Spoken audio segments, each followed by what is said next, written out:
Ekipi i Unifutbollit ka pësuar humbjen e 2 radhazi këtë të shtunë u luajtë ndeshjet e javës së 13 të kampionatit të kategorisë së parë, ku ekipi Matjano përballë në transfert me ekipin e Kukësit. Ndeshja u zhvillua mes tensioneve dhe paregullësive nga ana e treshës së gjyqtarëve, ku pati kontestime dhe lum kartonësh në drejtim të lojtarëve të Burrelit.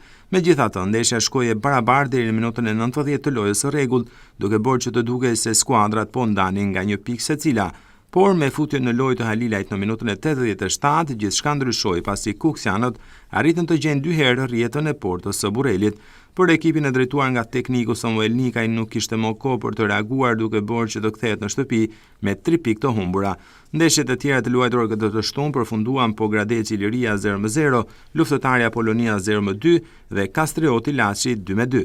Me këtë humbje, Burreli zbret në vendin e 7 në kuotën e 16 pikëve, ndërsa Kukësi vijon të qëndrojë i fundit në tabelë me vetëm 8 pikë të grumbulluara në 13 ndeshje të luajtura deri tani.